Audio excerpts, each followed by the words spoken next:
Amen. Je viens chercher des fruits. Chapitre d'Isaïe. Je vous ai donné 2 points jusqu'à présent dans ce camp. Juste 2. Je viens chercher des fruits. Puis le deuxième,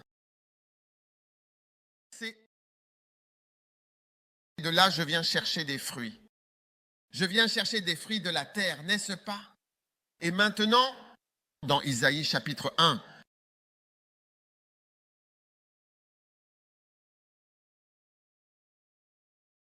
Isaïe chapitre 1, la vision d'Isaïe, fils d'Amo, qu'il a vue concernant Juda et Jérusalem au jour d'Ozias, de Jotham, d'Achaz et d'Ézéchias, roi de Juda. Écoutez cieux et prête l'oreille terre, car l'Éternel a parlé. J'ai nourri et élevé des enfants, mais ils se sont révoltés contre moi. Le bœuf connaît son propriétaire et l'âne la crèche de son maître. Mais Israël ne connaît rien, mon peuple ne comprend pas. Hélas, nation pécheresse, peuple chargé d'iniquité, race de malfaiteurs, des enfants corrupteurs. Ils ont abandonné l'Éternel, ils ont irrité le Saint d'Israël et l'ont mis en colère. Ils se sont détournés en arrière. Amen. Maintenant, il est dit, l'Éternel a parlé au verset 2. J'ai nourri et élevé des enfants. J'ai nourri et élevé des enfants. Et qu'ont-ils fait? Ils se sont rebellés contre moi.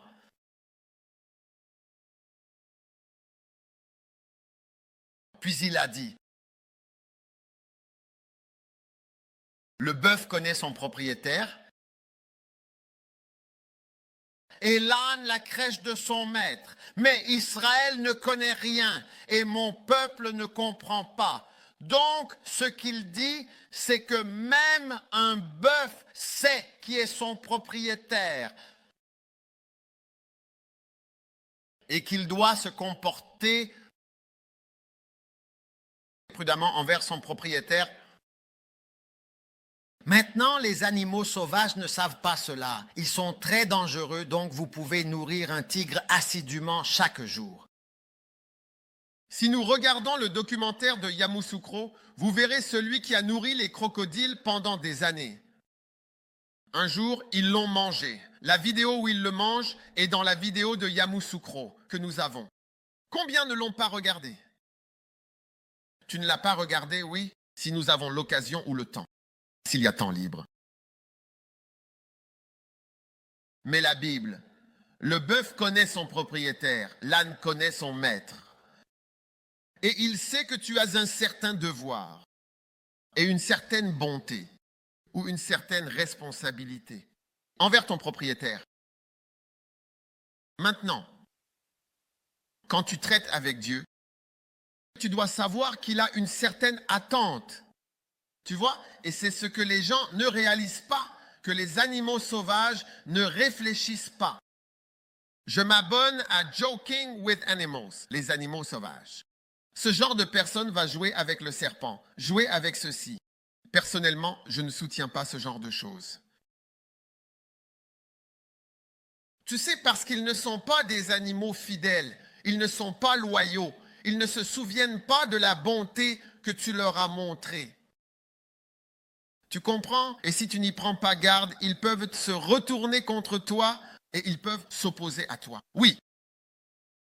Donc, ce que Dieu dit, c'est que je viens vers toi avec une attente. Il y a cette attente de Dieu envers ses chrétiens. Et si tu es un animal sauvage, sans aucun sens de loyauté, de fidélité, ou même de sens d'obligation, de devoir, je dois cela à Dieu pour ce qu'il a fait pour moi. Tu te dois même cela à toi-même. Il y a des gens qui sont venus au camp et qui restent dans leur chambre. Demande-toi pourquoi tu viendrais à ce camp pour rester dans ta chambre maintenant. Tu te dois d'être venu jusqu'ici. Ce n'est pas pour passer ces dernières minutes à dormir, à te reposer ou à faire autre chose. Tu te le dois à toi-même. Pourquoi es-tu venu? Pourquoi es-tu ici? Si on regarde une vidéo, tu te demandes pourquoi es-tu sur ton téléphone? Pourquoi fais-tu autre chose? Tu te dois de profiter. Tu n'as pas un si grand écran chez toi. De toute façon, à quoi donc penses-tu? Pourquoi dors-tu?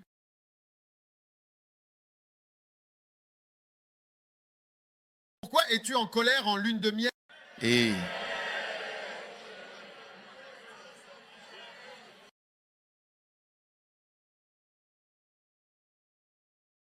numéro 3 ou numéro 4, je viens chercher du fruit de ma vigne. Dieu cherche du fruit dans sa vigne. Ésaïe 5:1. Maintenant, je chanterai pour mon bien-aimé un cantique au sujet de sa vigne. Mon bien-aimé possédait une vigne située sur un coteau fertile. Il l'entoura d'une haie, en ôta les pierres, y mit un plan de choix, bâtit une tour au milieu d'elle et y creusa aussi un pressoir. Il espérait que cette vigne produirait de beaux raisins, mais elle donna malheureusement des raisins sauvages. Allez, vas-y. Et maintenant, habitants de Jérusalem et hommes de Juda, je vous prie, jugez entre moi et ma vigne. Qu'y avait-il encore à faire à ma vigne que je n'ai pas fait pour elle? Pourquoi, alors que j'attendais qu'elle produise de beaux raisins, a-t-elle donné des raisins sauvages?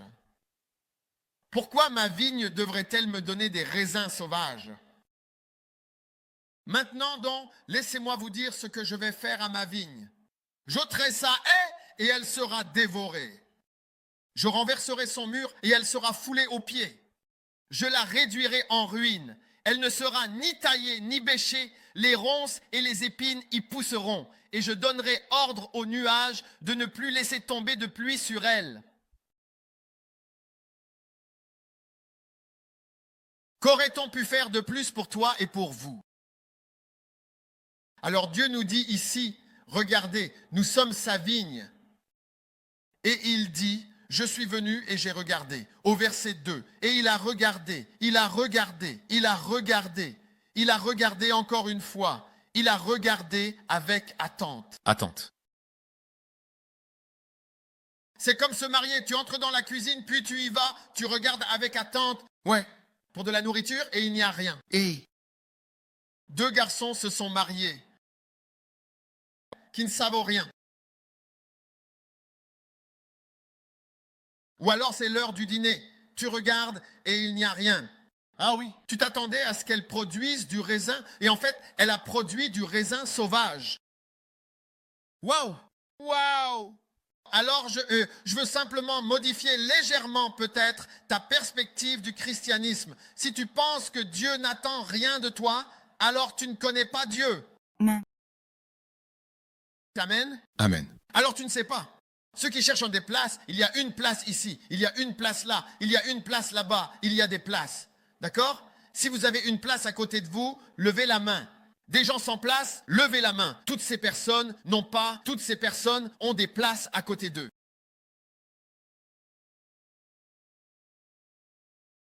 Déplacez-vous un peu ou quelque chose comme ça.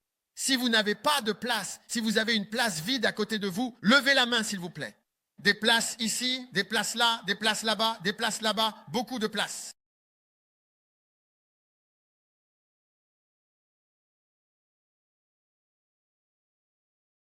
Il y en a une là-bas. Des places, si vous avez une place à côté de vous, levez la main s'il vous plaît. Il y en avait là-bas. Il y en a une, deux, trois, quatre ici.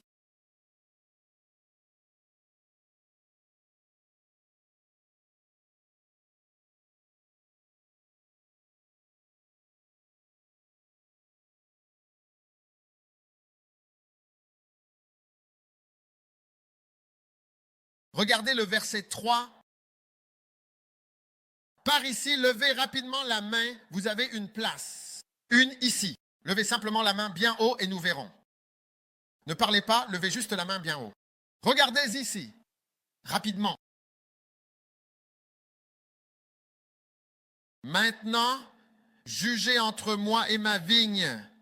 Verset 4, voilà, c'est précisément ce que Dieu peut faire lorsque vous ne lui donnez pas, comme il l'attend, les raisins qu'il attend de vous. D'accord? Qu'est-ce qui aurait pu être fait de plus? Verset 5, voici ce que je vais faire. Tout d'abord, je vais commencer par enlever soigneusement la haie du jardin. Oui, tu sais, eh bien, la haie.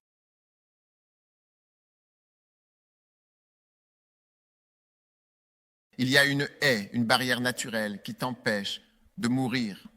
Et elle sera à la fin dévorée. Oui. Deuxièmement, remettez-le s'il vous plaît. Je renverserai le mur. Il y a un mur autour de toi. Peut-être que tu ne le vois pas, mais tu sais, comme tu n'apprécies pas certaines choses, c'est généralement quand elles sont enlevées que tu les apprécies. C'est vrai. Oui.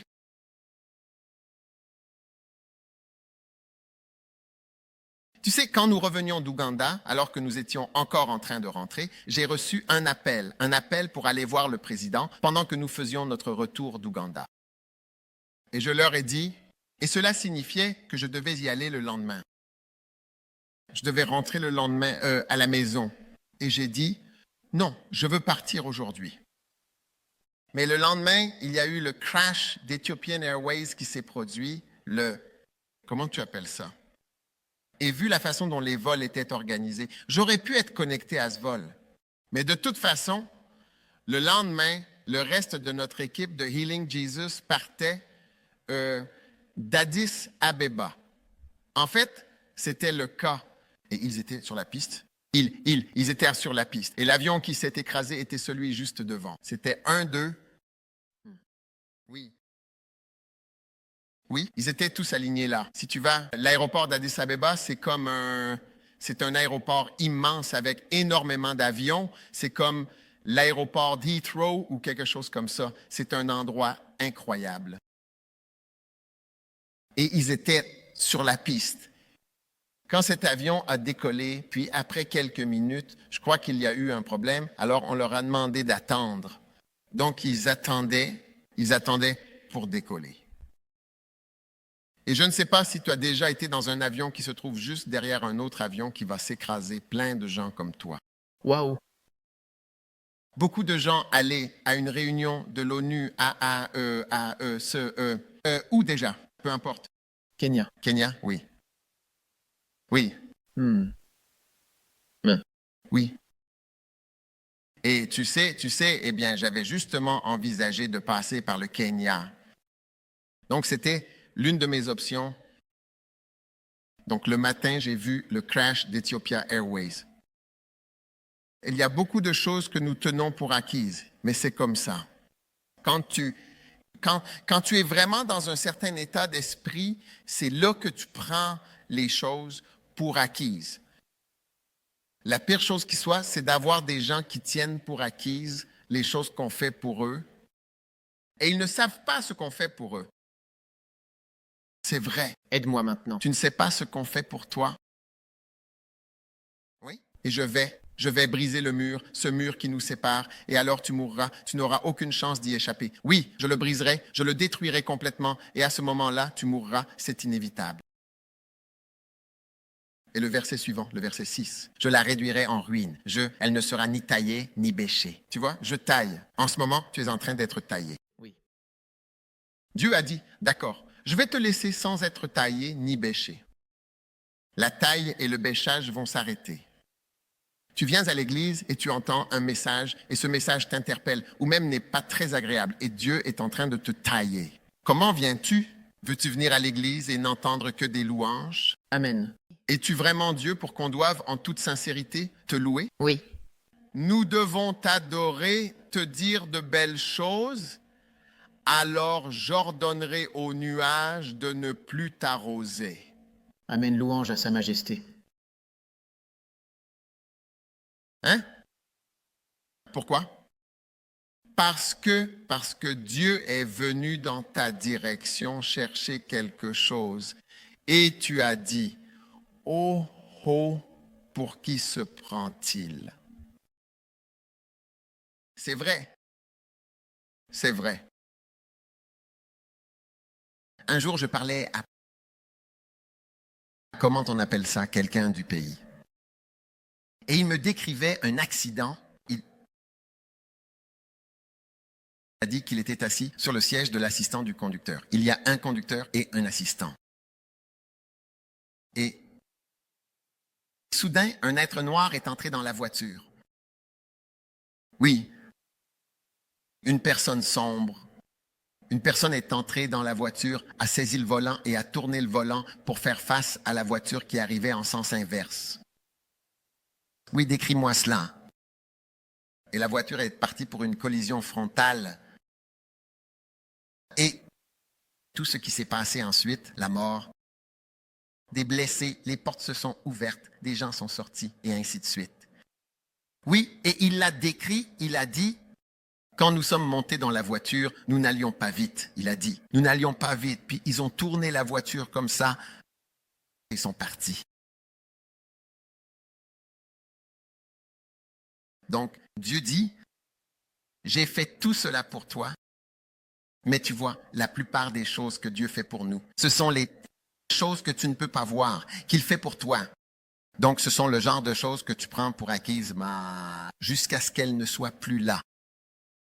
Si je n'étais pas en vie, tu supplierais, tu dirais, si seulement il pouvait venir juste faire un camp avec nous et nous dire quelque chose. Si seulement il pouvait nous passer une vidéo. La vidéo devant laquelle tu pourrais être en train de dormir pendant qu'on la regarde ou en train de faire autre chose. Si seulement on pouvait avoir juste une vidéo.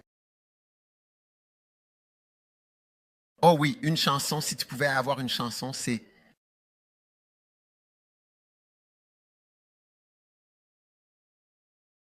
vrai. Ou si tu pouvais avoir quelqu'un pour chanter pour nous ou chanter devant nous, on adorerait. Donc désolé, souvent on ne le fait pas, on ne s'en rend pas compte. Tu vois, il y a des choses, tu n'as peut-être pas cette expérience, mais il y a des choses qui te font voir. Une sœur me racontait une histoire l'autre jour. Il faisait la course en voiture, il faisait des courses. Oui. Une des voitures était une Mercedes-Benz, une Audi.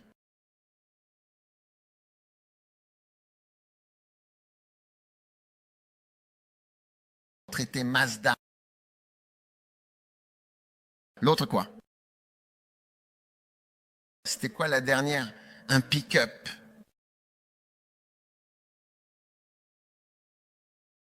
Un pick-up Toyota. Vous écoutez mon histoire? L'une était un pick-up Toyota. Donc 4 voitures. Une Audi, une Benz, une Mazda et une Toyota. Et ils ne se connaissaient pas. Ils se sont juste, n'est-ce pas? Ils ne se connaissaient pas. Ils se sont juste rencontrés sur la route. Mais la route est plate. Parce que c'est une route qui traverse le désert.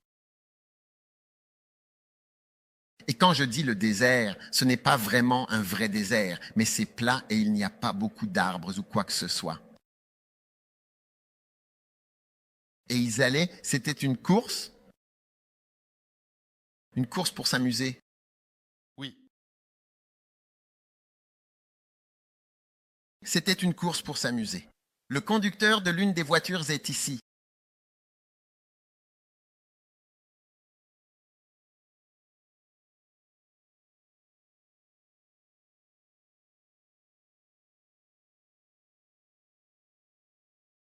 Le conducteur de la Mazda est ici.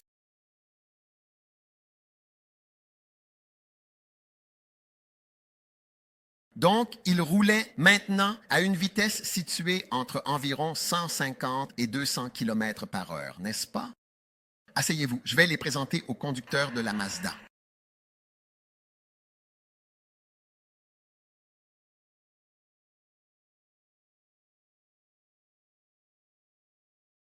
Entre 150 et 200 km par heure, c'est quoi? Que fais-tu? Que fais? Ça fait combien en miles?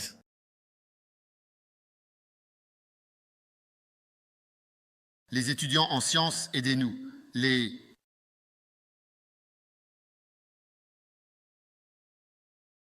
90 à 120. C'est rapide dans ton monde?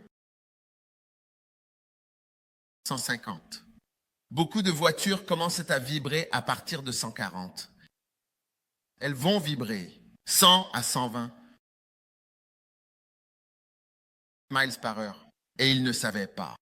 Toi dans la Mercedes, je ne te connais pas. Toi dans l'Audi, je ne sais pas. Toi dans la Toyota, toi dans la Mazda, je ne sais pas. Et puis ils ont commencé à voir à qui appartenait la voiture. C'était pour voir quelle voiture est la plus rapide. Pour voir quelle voiture est la plus rapide.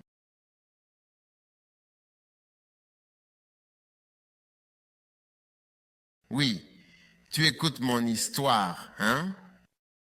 Oui. Je parle du fait que Dieu a mis des haies dans le mur. Puis soudain, la police est arrivée, n'est-ce pas tout à coup. C'est bien ça? Oui. Sorti des buissons, arrivé policier.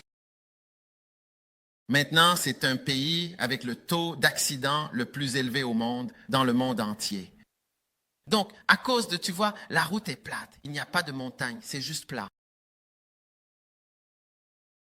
Alors, sortis des buissons, sont arrivés les policiers et la police a arrêté celle-ci. Viens. Cette petite fille, cette jeune fille-là qui était une pilote de Formule 1. Oui. Quel âge avais-tu? J'avais 20 ans. 20 ans. Elle avait 20 ans et prête à tout à 20 ans.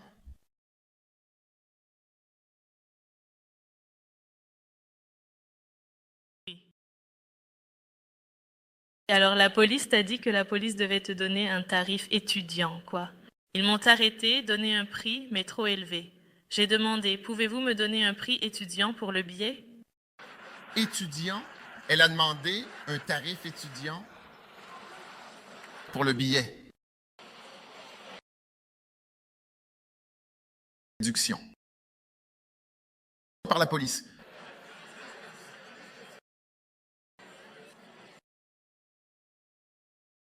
Est-ce que tu écoutes mon histoire? Est-ce que tu écoutes mon histoire? Oui. Qu'a dit le policier? Ils m'ont demandé si tu roulais à vitesse d'étudiant.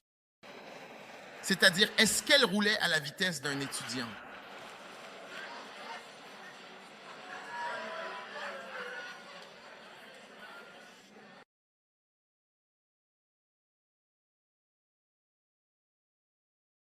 Non. Elle était en colère parce qu'elle avait été choisie, n'est-ce pas? Parmi l'équipe. Mais on jouait avec, et tu sais, ils m'ont choisi. Tu étais du genre à dépasser. Et mon tour, ton tour. D'accord, mon tour, ton tour. D'accord, je prends la tête. D'accord, tu prends la tête. Je prends la tête, toi aussi. Oui. Et puis parfois, tu allais sur la voie, et puis tu faisais juste, parce qu'on n'a qu'une voie pour aller, une pour revenir. Parfois, tu y vas juste pour voir qui va plus vite. Qui va plus vite? Donc, tu étais en colère contre Dieu parce qu'on t'a attrapé ou bien contre la police? Je conduisais juste, et puis tu m'as arrêté pour me donner une amende entière. Écoutes-tu? Maintenant, quand elle a fini avec la police, l'amende, et puis elle a continué. En continuant, elle a vu, qu'as-tu vu? Fumée ou poussière? Poussière. Poussière. Et quand elle est arrivée à la poussière, toutes les voitures qui faisaient la course, elles se sont toutes écrasées, complètement détruites. Oui. Maintenant, je parle de ce que nous ne savons pas, de ce que Dieu fait. Alors, écoute mon histoire. Je n'ai pas fini de te raconter mon histoire, ni de te...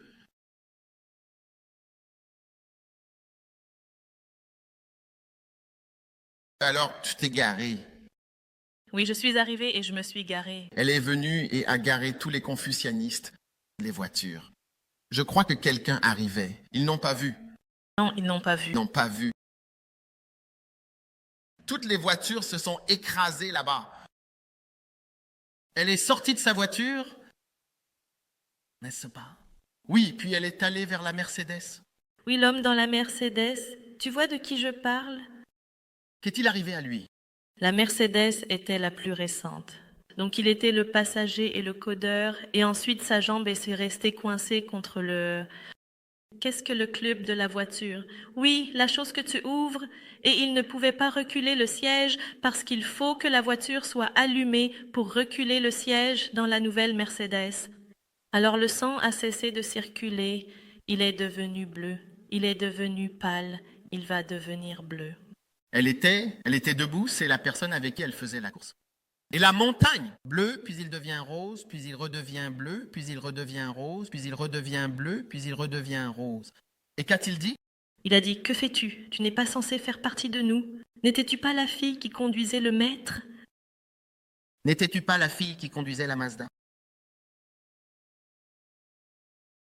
Il a été choqué de la voir debout dehors. Il était tellement surpris. Qu'est-ce que tu fais ici?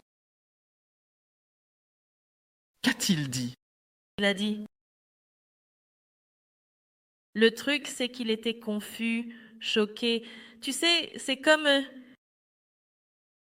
pourquoi c'était même... Ouais, comment ça se fait qu'on n'est pas ici? Et puis, il a dit... Et puis, en fait, il buvait et conduisait. Et il a dit, oh, on essayait juste de s'amuser.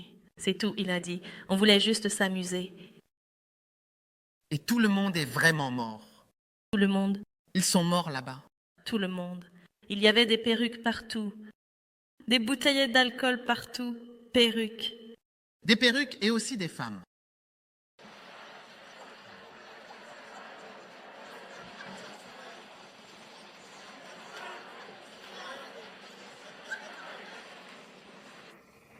Écoute, écoute. Allô? Tout le monde est mort. Sont-ils morts devant toi? Tout le monde est mort. Un est mort devant moi. Celui-là est mort. Elle est restée debout, couverte de poussière. Oui, tout le monde est parti. Ophélie.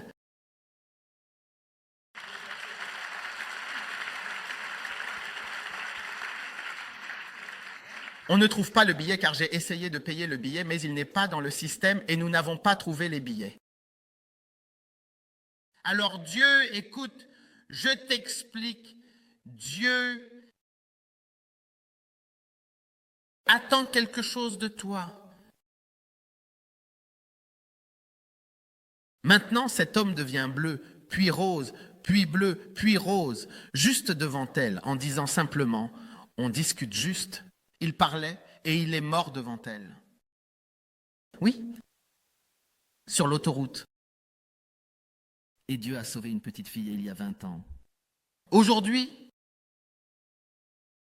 je ne serais pas surpris que Dieu tourne la tête vers elle et la regarde.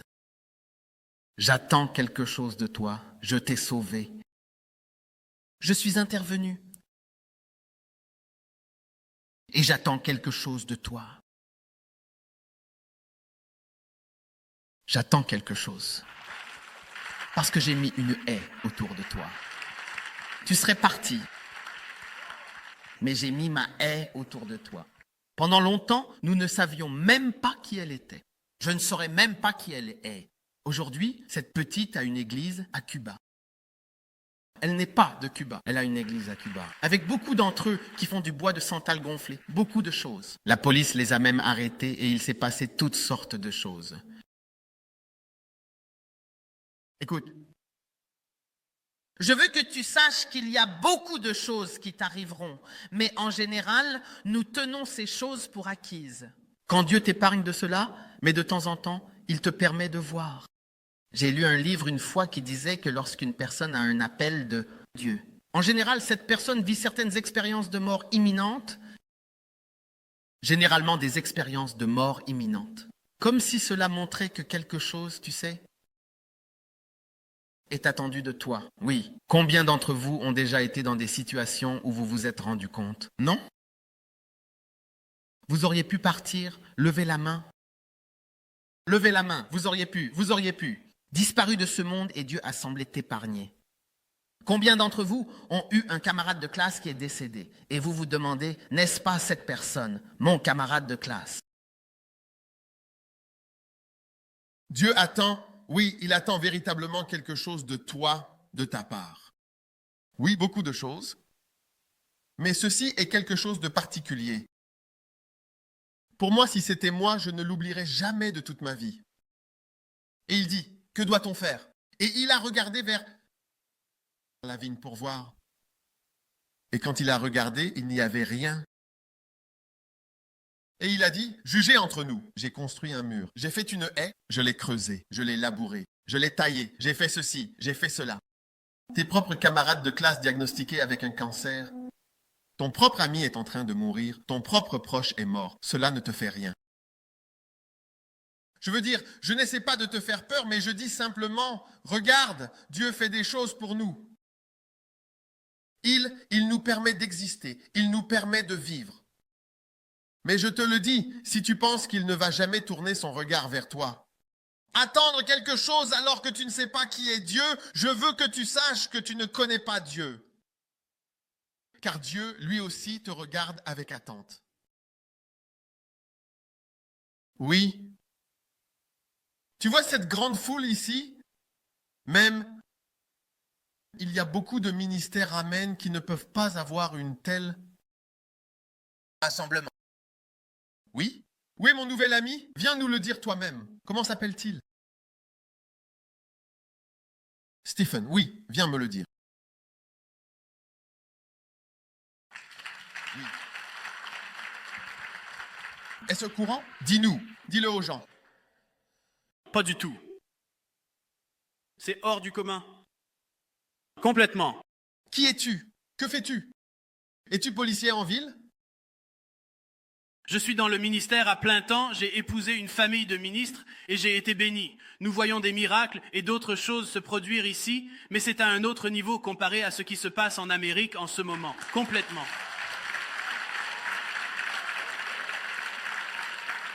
Pourquoi à un autre niveau? Quel est ce niveau? Dis-nous en plus. On veut comprendre les niveaux. C'est le niveau de Jésus. Je t'ai coupé. Alléluia. Alléluia.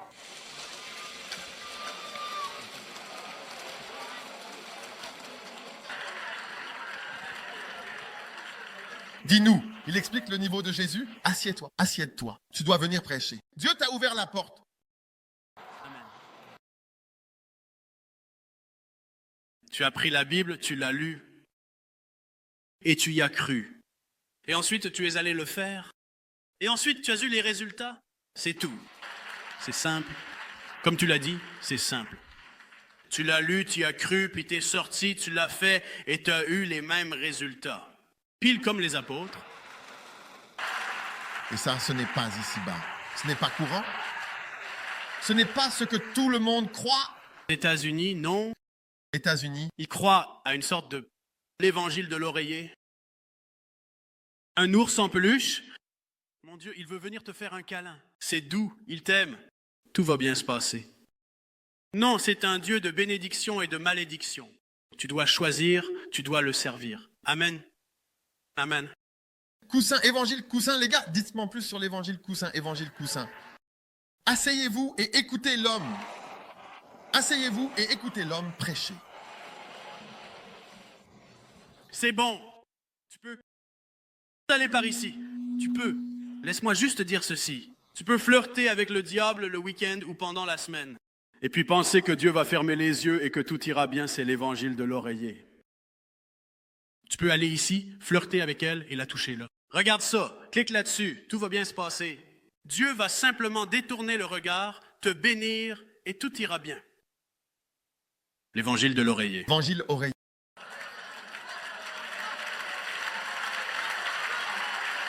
Les mous, j'aime bien comment vous dites ça.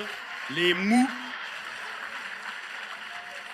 J'aime ce que j'ai entendu que tu as dit. Il faut être un vrai homme pour servir Dieu, un homme dur pour servir Dieu, un homme fort pour servir Dieu, une femme forte pour servir Dieu. Amen, wow. Et c'est pour ça que je suis venu ici, pour recevoir de la part de ceux qui le font vraiment. Pour que je puisse ramener cela chez moi et voir ce que Dieu nous a promis. Amen. Parce qu'il n'a pas fini. Si tu le prends et que tu crois en sa parole, il l'accomplira. Amen. Alléluia. Dieu n'en a pas fini avec l'Amérique et il va se servir de vous.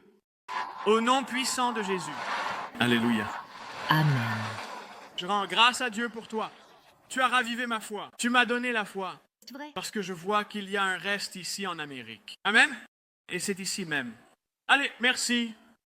Wow! Alléluia.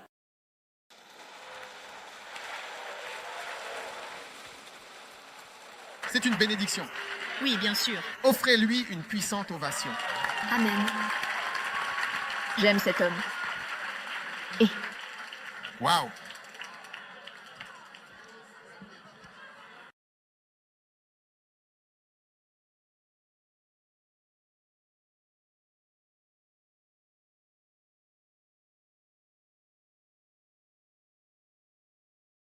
Écoutez, je crois ce que dit la Bible.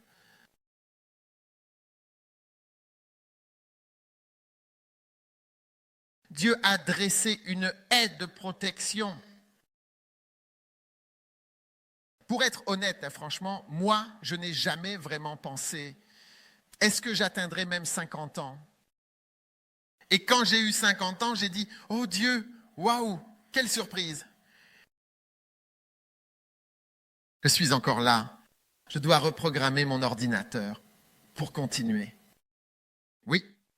Et vous voyez les gens, ils sont tellement sûrs de tout. Alors, oh, tu sais, quand j'aurai 73 ans, je ferai ceci. Je dis, waouh, waouh. Moi, je vois cela comme une grâce d'être encore là. Oui. Et je vois que, en réalité, Dieu a empêché, et ce n'est pas que tu empêches, véritablement, c'est lui qui a empêché. Il a empêché des choses.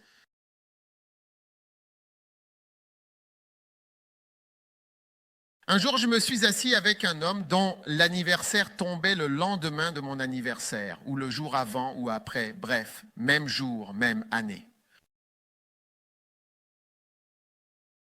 Et puis, il m'a raconté quelque chose, et rien qu'en le décrivant, tu sais, vraiment, j'en avais à ce moment-là la chair de poule. J'étais mal à l'aise. Je me disais, mais qu'est-ce que tu es en train de décrire? Il a dit, je ne serai pas assis en face de toi, juste la grâce.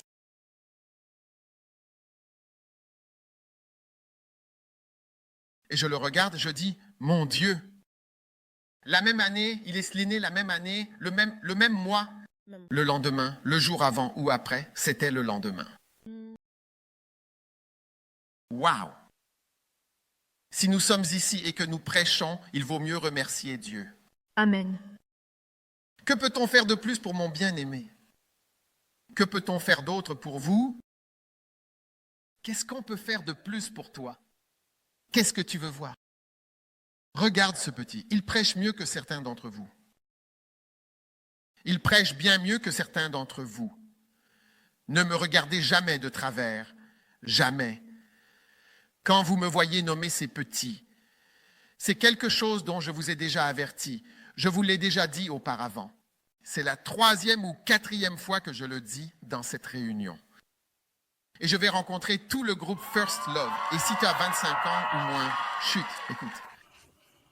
25 ans ou moins et First Love, l'église First Love et ceux qui ont 25 ans ou moins, j'aurai une réunion avec vous après.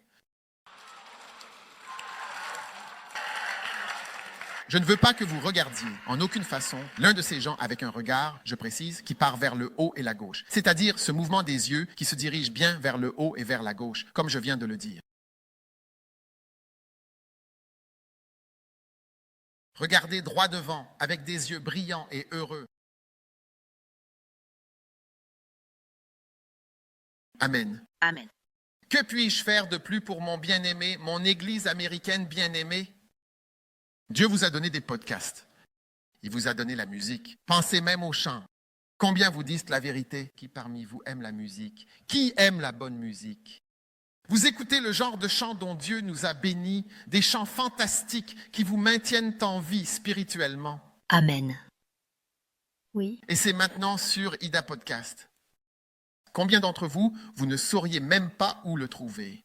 Et toutes les églises chantent. Vous avez la musique gratuitement. Rien n'est à vendre.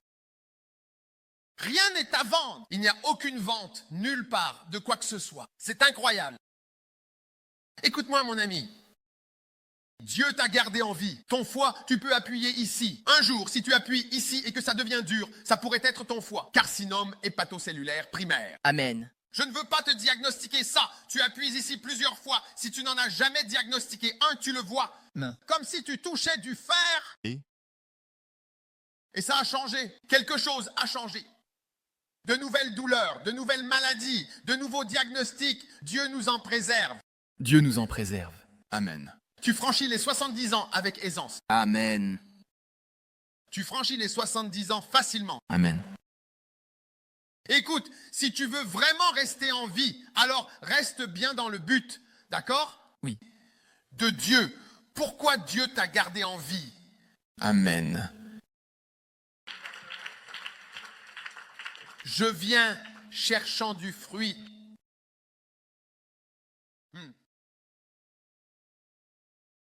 Assieds-toi. Marc. Le suivant. Combien de points as-tu dans mon camp meeting? Seulement 3 points. Ok, tu peux choisir autant que tu veux.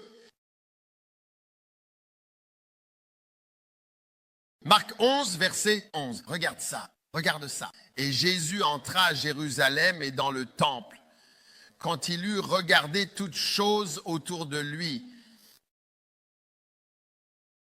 Or le soir approchait. Il sortit pour aller à Béthanie avec les 12. Et le lendemain, lorsqu'ils sortirent de Béthanie, il eut faim. Et voyant de loin un figuier couvert de feuilles, il s'en approcha pour voir s'il y trouverait quelque chose. Mais en s'en approchant, il n'y trouva que des feuilles. Car ce n'était pas la saison des figues.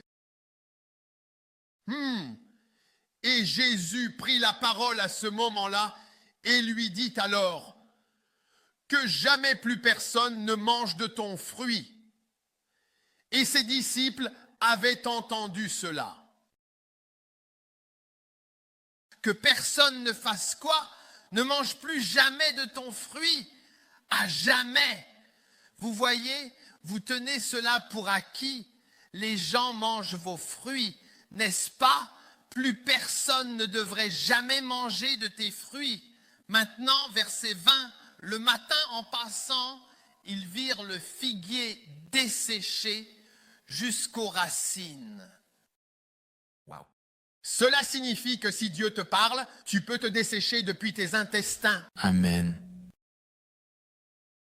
Tu peux te dessécher depuis ton pancréas. Tu peux te dessécher depuis ton être intérieur. Allez. Il a dit que l'arbre était desséché depuis les racines. Bonne prédique. Oh mon Dieu! Amen. Et Pierre, se souvenant, lui dit, « Maître, voici, le figuier que tu as maudit est desséché. » À présent, vous voyez que Jésus n'a pas utilisé le mot « maudire » dans ce passage. Il a utilisé, la Bible a utilisé le mot. Il a répondu, « Regarde !» Versets 14, 13 et 14. Quand il est venu à l'arbre et qu'il n'a trouvé aucun fruit, à ce moment-là, il voulait précisément 5 000 $ de ta part. Il voulait 10 000 $ de ta part juste pour aider. Ou il voulait 1000. Ou il voulait juste 100. Ou il voulait quelque chose. Ou il te voulait, toi, l'être humain. Et il n'a pas pu l'obtenir. Rien que des feuilles. Rien que des choses dont on ne peut pas vraiment se servir. « Salade de figues. car ce n'était pas encore la saison des figues. Certains d'entre vous pensent, oh, mon temps de fécondité n'est pas encore venu. Mais je veux que vous sachiez que lorsque Dieu décide, écoute, j'ai besoin de quelque chose de toi maintenant. Oh non, nous, on ne peut pas l'année prochaine.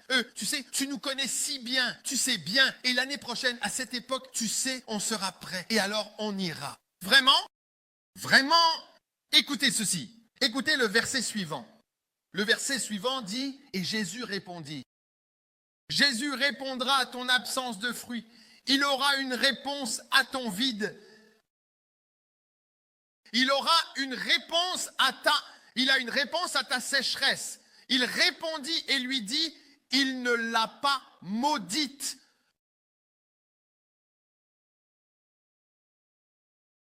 Mais cette réponse est la malédiction. Que plus jamais personne ne mange de toi, même un arbre. Un arbre. Il a répondu à l'arbre.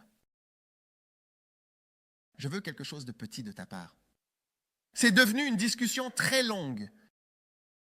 Tu ne voulais pas le donner. Il lui a répondu. Il a répondu à l'arbre. Il a répondu à l'arbre. Il a répondu à l'arbre. Dieu répond à ton vide. Tu ne donnes rien, tu ne soutiens rien, tu ne fais rien, tu ne donnes rien. Ta vie, ton temps, tu ne te soucies de personne. Il lui a répondu. Il a dit, ah vraiment? Rien du tout? D'accord. Ce que tu ne voulais pas faire ne sera peut-être jamais fait. Encore une fois, tu ne voulais pas donner des milliers, tu ne donneras plus jamais des milliers. Tu ne veux pas donner des milliers, tu ne donneras plus jamais des milliers. Eh bien, les implications sont nombreuses. Tu ne voulais pas donner 5 000. Les implications sont nombreuses. Tu ne le feras jamais. Tu ne donneras jamais 5 000.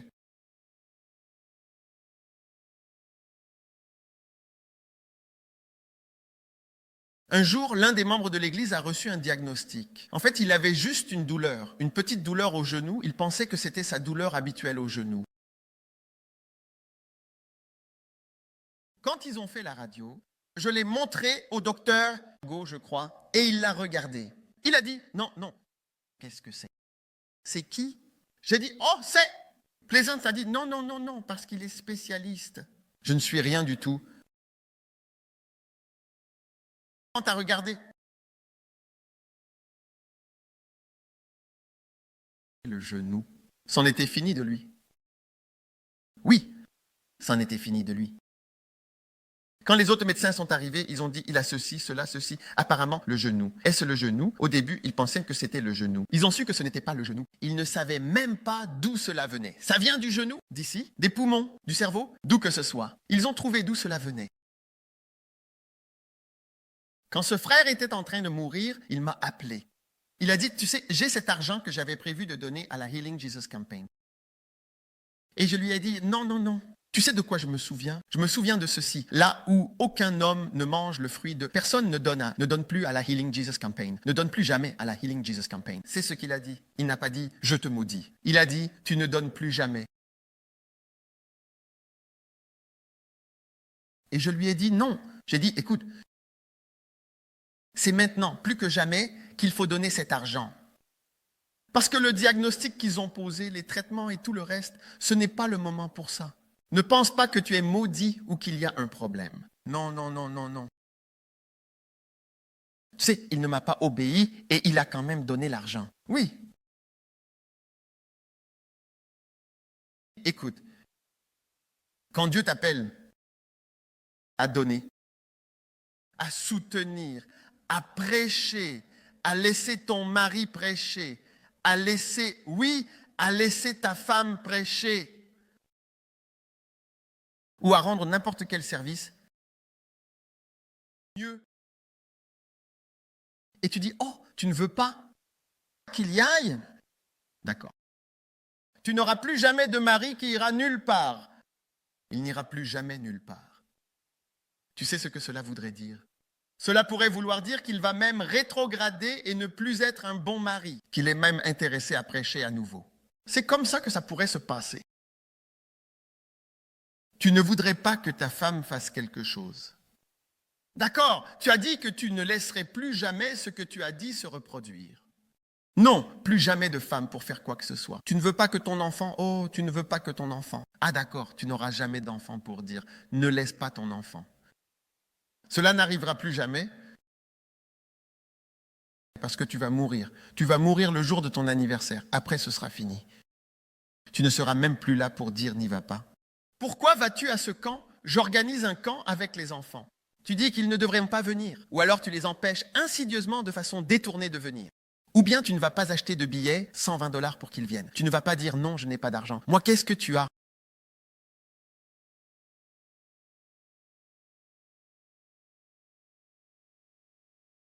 Écoute, Dieu est incroyable. Amen. Dieu est incroyable. Je vais vous raconter une histoire. Et celle-ci a été racontée par l'homme lui-même, pas par le pasteur.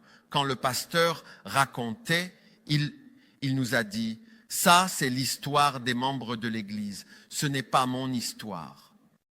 Il a dit que l'Église voulait s'agrandir et construire une Église plus grande, avoir une nouvelle Église. Et ils allaient présenter cette information, ce projet au conseil de l'Église. Vous savez, dans chaque Église, il y a toujours des personnes qui sont, disons, les principaux soutiens. Même ici, il y a des soutiens principaux. Demande à ton voisin, tu fais partie des principaux soutiens ou pas?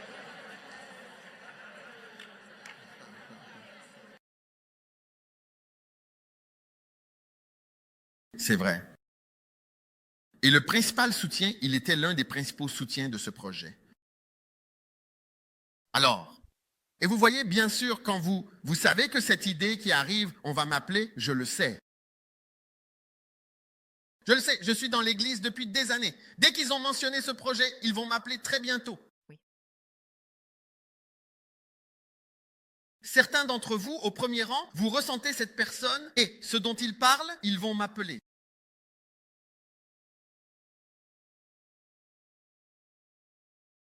Prêche encore. Vrai ou pas vrai? Vrai. Alors, vous savez ce qu'il a fait? Quand ils sont allés à la réunion, il a fait capoter l'idée. Il a dit, c'est une mauvaise idée. Ce projet n'est pas une bonne chose. Bla, bla, bla. Il a donné plusieurs raisons. Et le pasteur a dit la façon dont la réunion se déroulait. Vous savez, il y a ces leaders d'opinion dans les réunions. Ils ont une manière de faire aller la réunion dans une certaine direction. Oui. Tu sais, l'autre jour, j'étais à une réunion. Nous n'étions que 3. Nous sommes 3 dans le comité. Et c'était moi et quelqu'un d'autre qui avions la même idée contre l'autre, la 3e personne du comité. Et ce gars-là, je te dis, il a réussi à changer ce sur quoi nous étions d'accord tous les deux. Tu sais, la façon dont il parlait, je me disais, les comités, c'est dangereux. Il a pu le changer. Waouh. Oui. Cela vient du ciel? Donc le projet n'a pas abouti. Maintenant, ce chef d'entreprise en Amérique, en fait, c'est un pasteur américain qui raconte cette histoire. Il a dit qu'il se rendait dans sa nouvelle maison qu'il avait construite sur une colline. Andraé Crouch a une chanson, You Got a House Way Up on a Hill, quelque chose comme ça. Andraé Crouch a cette chanson. Mais cet homme avait construit ce magnifique manoir. Il y allait maintenant avec ses 2 petites filles. Oui, alors qu'ils montèrent la colline, sa fille a dit, « Papa, papa, est-ce qu'on peut avoir de la glace? Papa, est-ce qu'on peut avoir de la glace? » Et il a répondu, « Papa, les filles, prenez de la glace, bien sûr. » Alors il a trouvé un glacier, ils se sont arrêtés et les filles sont sorties de la voiture. Il a dit, « Faites attention, quand vous traversez la route, faites attention en traversant la route. » Alors les filles ont traversé la route.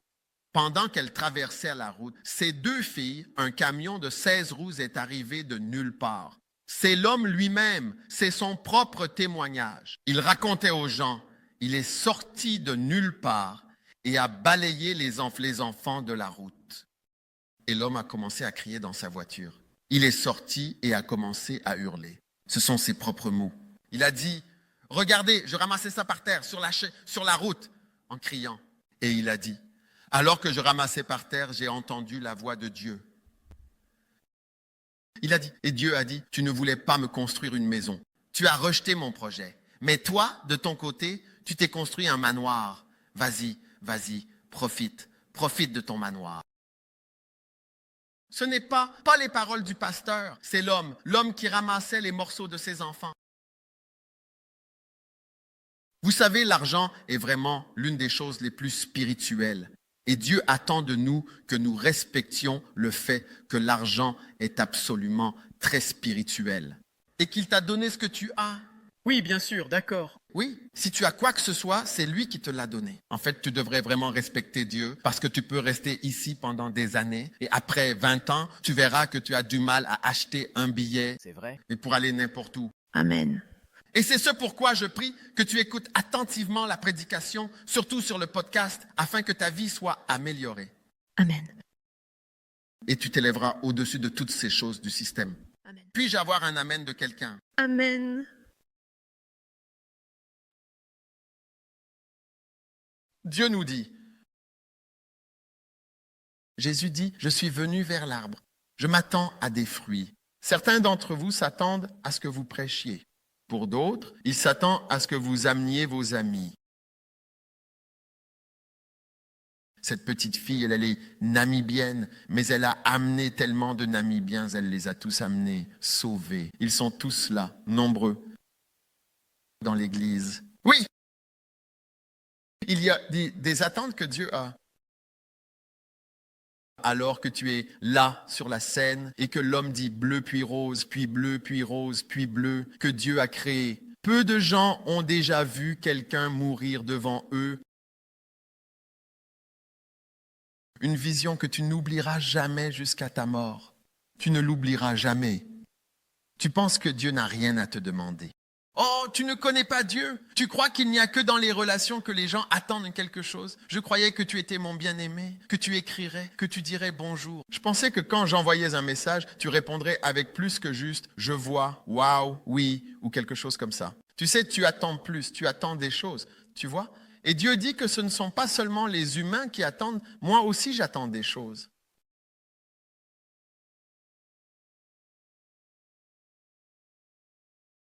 Alors, honnêtement, il y a des années, je lisais cette histoire où Jésus maudit l'arbre et je trouvais qu'elle n'avait aucune signification. Mais aujourd'hui, elle est pour moi encore plus puissante comme histoire et comme leçon que même l'histoire où Jésus parle à la montagne et lui dit d'être ôté.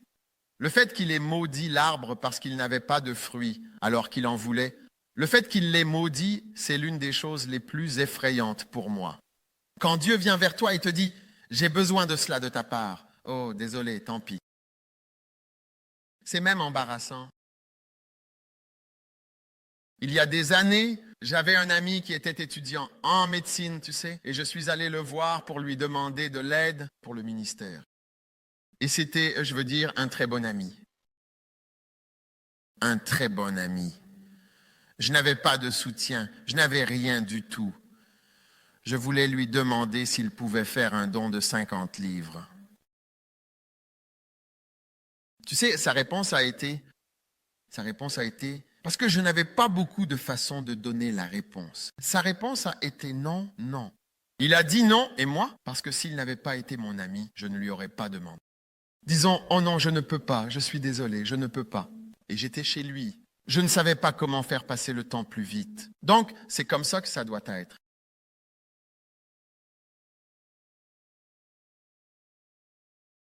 Je n'oublierai jamais ce jour-là. 50 livres. 50 livres. Peut-être quoi, $60 ou quelque chose comme ça. Il a dit non.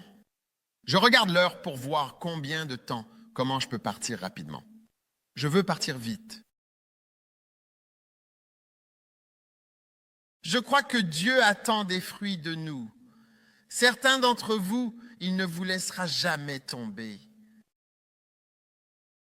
Ida a une chanson qui dit « Tu ne peux pas échapper à ton appel originel ». Ton appel originel ne changera jamais, jamais. 1000 ans peuvent passer, cela ne changera pas. Tu peux dire ce que tu veux, ce que tu veux, ce que tu veux, cela ne changera jamais. Tu vois? Si tu fais attention, je prêche. Si tu veux, retourne voir. Je suis surpris que ce message ait tant de variantes différentes. Les obligations des chrétiens, prêtes à 20 heures. Pourquoi n'es-tu pas missionnaire? Je veux dire d'autres, tout. Maintenant, en voici un autre. Je viens chercher des fruits. Je veux dire, c'est aussi dans la Bible. On pourrait penser que ce message serait terminé. Ce n'est jamais fini. Mon appel à encourager les gens et à les défier de servir Dieu et de porter du fruit pour Dieu reste le même. L'appel non écrit est toujours là. C'est tout.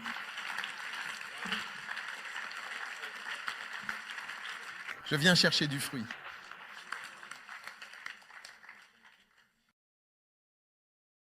Alors, qu'en pensez-vous? C'est vrai, c'est vrai. Depuis des années, je vous encourage à... N'est-ce pas vrai? Tout vrai, évêque. C'est vrai. Tout à fait vrai, évêque. C'est vrai? C'est vrai, évêque. Vrai. Tout à fait vrai. Vrai. Vraiment, vraiment vrai. Tout le monde va dire que c'est vrai. Je ne vais plus demander à personne d'autre. Je viens chercher des fruits. Je veux une méga église. Je veux des âmes. Je veux de la croissance. Je veux que tu conquières les gens. Je veux que tu fasses plus. Campagne. Nous devrions ouvrir plus d'églises. Ils disent quelque chose. Mission Amérique. Mission? Mission Amérique. C'est comme nous devrions sortir. Oui.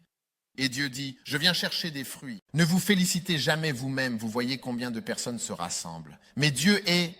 Chut, ne me laissez pas.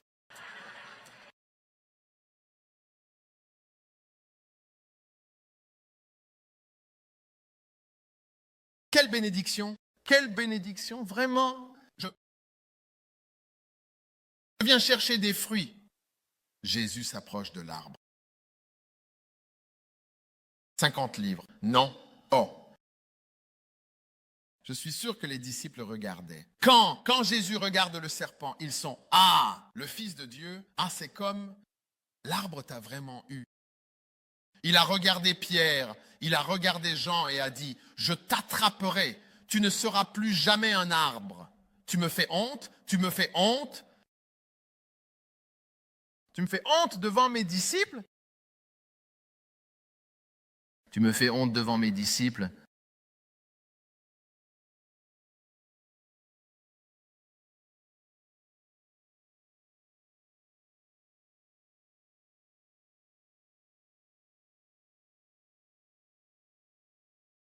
Aujourd'hui marque le début d'une grande fécondité dans ta vie. Amen. Vous devez quitter cette réunion en disant « Regardez, pour vous asseoir et ne rien faire. » Et c'est quand vous ne faites rien que vous commencez à avoir toutes sortes de pensées négatives. Vous savez, j'ai encouragé davantage « Servez Dieu ». Vous remarquerez, cela fait longtemps que nous n'avons pas prêché sur la loyauté.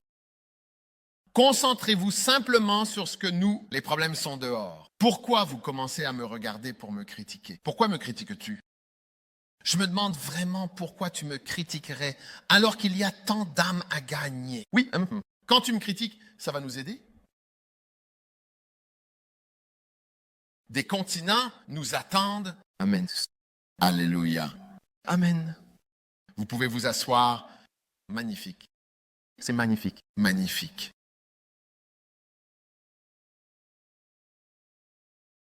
N'est-ce pas fantastique? Je viens chercher des fruits. Wow! Maintenant, nous allons lire dans le livre de la Genèse au chapitre 4, verset 1. Adam connut sa femme et à la suite de cette union, elle donna naissance à un enfant. Et cet enfant, qui était-il? C'était Caïn. Et verset 2, elle enfanta encore son frère Abel. Abel était berger, Caïn était cultivateur. Au bout d'un certain temps, il arriva que Caïn offrit du fruit de la terre une offrande à l'Éternel. Wow! Abel, lui aussi, apporta des premiers-nés de son troupeau et de leur graisse. L'Éternel agréa Abel et son offrande. Mais sur Caïn et sur son offrande, il ne porta pas un regard favorable. Et Caïn fut très irrité, et son visage fut abattu. Et l'Éternel dit à Caïn, « Pourquoi es-tu irrité? Pourquoi ton visage est-il abattu? Pourquoi ton visage est-il abattu? » Et l'Éternel dit à Caïn, « Pourquoi es-tu irrité? Et pourquoi ton visage est-il abattu » Verset 7. Magnifique. Si tu agis bien, ne seras-tu pas agréé? Hein? Mais si tu n'agis pas bien, le péché est tapis à la porte. Son désir se porte vers toi. Mais toi, domine sur lui. Amen. Amen. Si tu agis bien, tu sais, en toute logique, ne seras-tu pas agréé? Wow! F, faire le bien, c'est revenir vers le Créateur avec une offrande. Et c'est une véritable offrande de sang versé. C'est cela que Dieu consomme. Dieu ne mange pas de salade. Et c'est justement ce que Caïn a apporté, de la salade. Hein? Tu peux apporter des choses, mais ce n'est pas la vraie offrande. Ouais, c'est vrai. Comment d'entre vous ont déjà vu des gens dépenser de l'argent et dire « Hein, ce gars-là, il a de l'argent. » Ouais, ouais. Mais à l'église, on n'a pas l'impression que la personne a de l'argent. Ouais.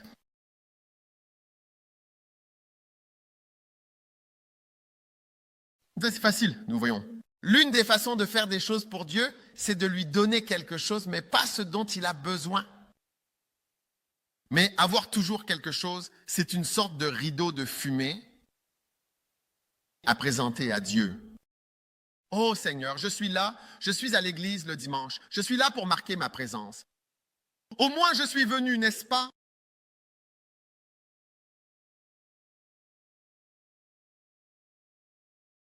Amen. Amen. Je suis là au moins, n'est-ce pas? 9h, 9h30, 9h45. J'ai fait mon travail pour Dieu. Menteur. Menteur. Tu ne te souciais pas vraiment de l'Église. Tu es juste venu pour marquer ta présence. Tu es venu pour marquer ta présence. Mais ton cœur pour Dieu était vraiment à moins de 15%. Tu n'étais pas là, ni dans ton esprit, ni dans ton cœur. Alors laisse Dieu toucher ton cœur. Vraiment. Amen. Et faisons pour Dieu ce qui est réel. Vous savez, je vous le dis. Vous savez, ma femme, elle aime les cantiques. Parfois, elle peut chanter des cantiques pendant longtemps à la maison. Ça ne me dérange pas. Mais vous voyez, le christianisme dans lequel j'ai été introduite au début avait cela et ce n'était pas réel pour moi.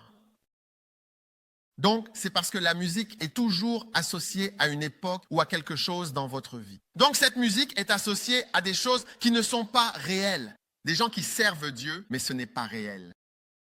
Des gens qui sont à l'église, mais qui ne connaissent pas Dieu. C'est associé à cela. Donc, même si ce sont de beaux cantiques et vraiment des mélodies et des paroles éternelles et impérissables, ça garde juste un souvenir négatif pour moi. Oui. Vous savez, parce que ce sont des choses qui ne sont pas réelles. Non, oui, je ne veux pas de religion, ce n'est pas réel. Je n'aime pas, je n'aime pas. Non, je veux quelque chose de réel. Oui, moi. Je n'aime pas que les gens viennent au camp. Vous voyez, traîner dehors autour de l'église. Je veux dire, on pourrait en fait aller quelque part pour s'amuser. On l'a déjà fait à l'église. Ça s'appelait l'Agabapto Fest. Vous savez, où on y va juste pour s'amuser, peut-être un peu de baptême pendant quelques heures, et après ça, on s'amuse. Ça existe aussi, mais ce n'est pas ça. Ce n'est pas des vacances. Ce n'est pas des vacances. Nous faisons quelque chose.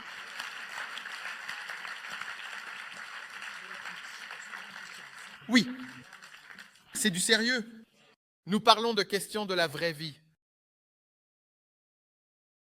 Donc Dieu nous attend. Soyons vrais, parce que Dieu voit à travers notre écran de fumée.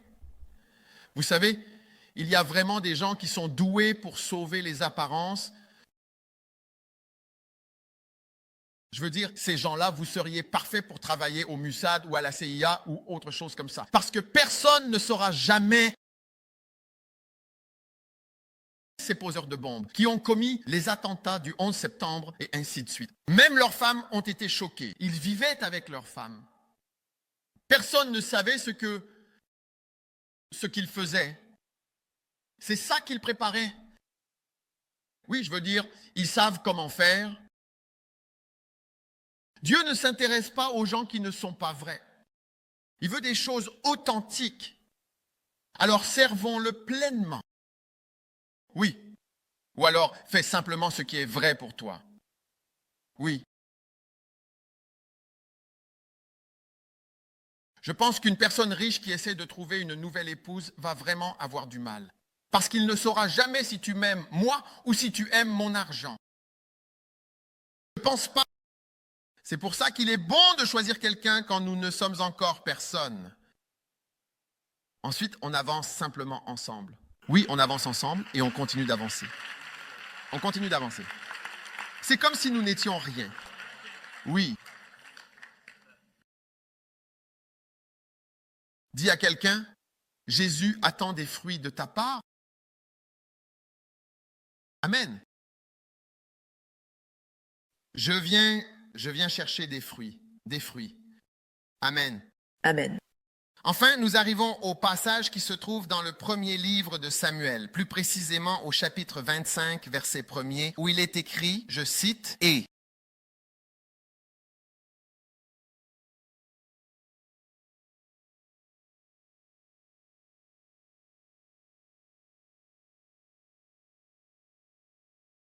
Samuel mourut et tous les Israélites se rassemblèrent et le pleurèrent et ils l'enterrèrent dans sa maison à Rama.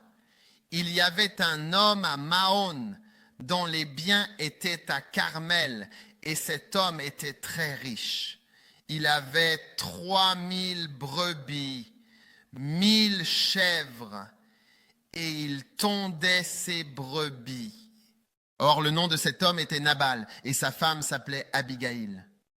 C'était une femme intelligente et belle de visage, mais l'homme était rude, dur et méchant dans ses actions, et il était de la maison de Caleb. David apprit dans le désert que Nabal tondait ses brebis, et David envoya 10 jeunes gens. Et David dit aux jeunes gens, allez à Carmel, rendez-vous auprès de Nabal, saluez-le en mon nom et dites-lui à celui qui vit dans la prospérité. Dites-lui à celui qui vit dans la prospérité, que la paix soit avec toi, que la paix soit sur ta maison et que la paix soit sur tout ce qui t'appartient. J'ai appris que tu as des tondeurs. Tes bergers qui étaient avec nous, nous ne leur avons fait aucun mal. Vous voyez, les bonnes choses sont souvent discrètes. C'est comme si rien n'était fait. Ouais, et il ne leur a rien manqué tout le temps qu'ils étaient à Carmel.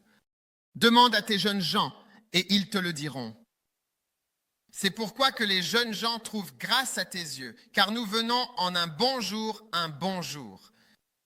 Donne, je te prie, ce que ta main trouvera à tes serviteurs, à ton fils David. Et les jeunes gens de David vinrent et dirent à Nabal toutes ces paroles. Et Nabal répondit aux serviteurs de David et dit, « Ah, qui est David? Ah, mais de quoi parlez-vous? Qui est David?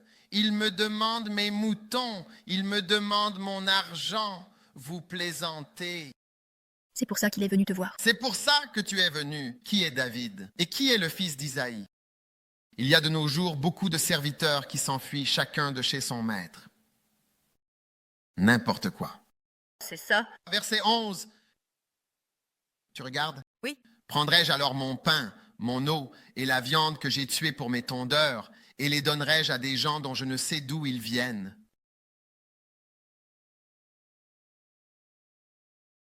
C'est comme ça que Nabal parlait.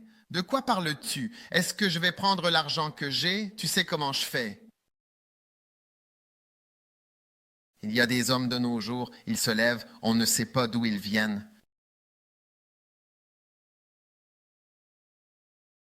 Tu vois, tout cela est dans la Bible. Vous voyez, vous tous, quand il dit « je viens chercher », David ne venait pas demander quelque chose. Regardez ça, il a dit, je viens vers vous qui êtes dans la prospérité. Hein? Et ainsi tu diras à celui qui vit dans la prospérité. Êtes-vous dans la prospérité ici en Amérique? Amen. Je vais donner. J'ai une réunion avec certaines personnes, je vais leur donner une clé. Je donne toujours une, je donne quelques clés. Waouh. Pour la prospérité. Amen. Oui. Je vais leur donner les clés. Peut-être qu'ils vous diront, comme, ils vont les faire descendre dans la vigne. Oui, pour qu'elles arrivent jusqu'à vous. Merci. Oui. Hein? Je vois ici que la récompense du travail acharné, c'est encore plus de travail. Amen. C'était l'an dernier. Oui. Cette année, je viens chercher du fruit. Avez-vous remarqué que c'est toujours travailler pour Dieu, n'est-ce pas? Oui. Oui. Mais je n'ai pas inventé le message. Dieu me l'a donné. Je vous l'apporte. Êtes-vous en colère contre Dieu pour cela? N'est-ce pas un très bon message? Alléluia. Amen. Oui. Oui. Je veux dire, n'est-ce pas un message vraiment, vraiment, vraiment excellent? Je viens chercher du fruit. Amen. Oui, prédicateur. Je viens chercher du fruit. Amen. Ce sont les paroles de Jésus-Christ. Oui, je viens en ville, je veux quelque chose de toi. Ah, et regarde David, il a dit, je suis venu, j'ai besoin de ton pain, de ta maison, de tes agneaux. J'en veux. Et qu'a-t-il dit? Qui est David? N'importe quoi. Jacqueline, regarde ce qu'il a dit. Je n'arrive pas à croire qu'il y ait des types stupides, insensés. Verset 11. Dois-je prendre mon pain et le donner à des hommes dont je ne sais d'où ils viennent? Verset 12. Alors les jeunes gens de David firent demi-tour, repartirent et vinrent lui rapporter toutes ces choses. Alors qu'a fait David? Et David dit à ses hommes, prenez tous, prenez votre épée. Chacun prenez vos épées.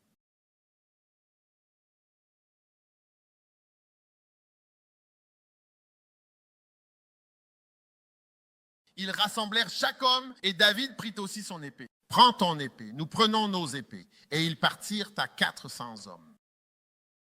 Oui. Amen. Nous, pour une seule réponse à la question, qui est David?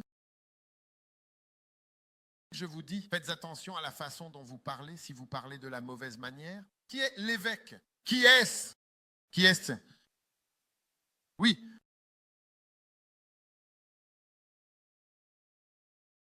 « 400 hommes viennent après toi. » Dans l'esprit. Waouh! Qui est-il? Quoi? C'est quoi ça? Tu sais, comment souffrons-nous ici? Est-ce qu'il a déjà vécu en Amérique? Est-ce qu'il connaît les conditions dans lesquelles nous travaillons ici? Il se lève juste et commence à mentionner des milliers de je ne sais quoi. Nous n'avons pas de revenus disponibles ici.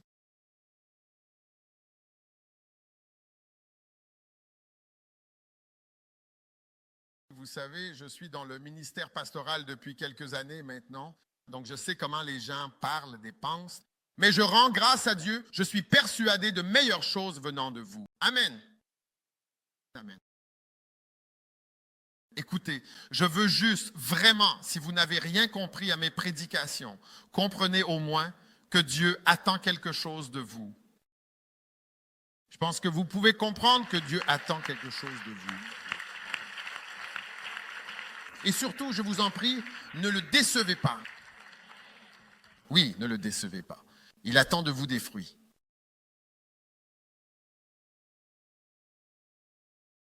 Il s'attend à ce que, si vous venez du Zimbabwe, vous ameniez beaucoup de Zimbabwens. Si vous êtes indien, il s'attend à ce que vous ameniez des gens d'Inde. Si vous êtes jamaïcain, il s'attend à ce que vous ameniez beaucoup de Jamaïcains. Si vous êtes blanc, il s'attend à ce que vous ameniez beaucoup de personnes blanches. Tant qu'on peut déterminer la couleur d'une église, on ne peut pas savoir de quelle couleur elle est. Nous ne sommes pas encore arrivés là où nous sommes censés arriver. C'est vrai, c'est vrai. On ne devrait jamais pouvoir voir la couleur d'une église en grandissant et se demander de quelle couleur elle est. C'est une église, c'est une opportunité. Quand tu iras au paradis, tu seras surpris. Dieu te donnera un homme noir à épouser, un homme blanc à épouser au paradis. Et tu penseras en toi-même,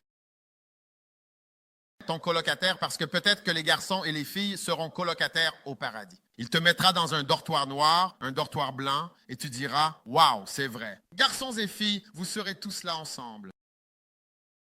Oui. Alléluia. Levez les mains, dites Jésus. Merci d'avoir pensé à moi, de vouloir quelque chose de moi, de regarder dans ma direction, de mettre une haie autour de moi, Clôture autour de moi. de me protéger.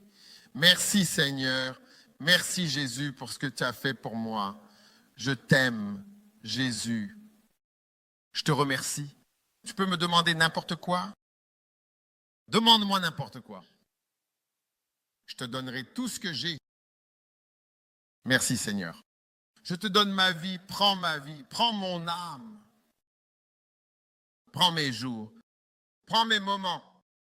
Prends tout ce que je suis et tout ce que j'ai. Je t'aime Jésus. Je te remercie Seigneur au nom de Jésus. Amen et Amen. Que tout le monde se lève, s'il vous plaît. Que tout le monde se lève. Je veux que tout le monde se lève. Parce que c'est bien de se lever. Cela vous aide à réveiller vos muscles. Vous voulez que vos muscles soient réveillés? Réveillez vos muscles. Magnifique. Maintenant, Père, merci pour ce merveilleux moment de bénédiction que tu nous accordes. Nous t'aimons, Seigneur, au nom puissant de Jésus. Et tout le monde a dit Amen.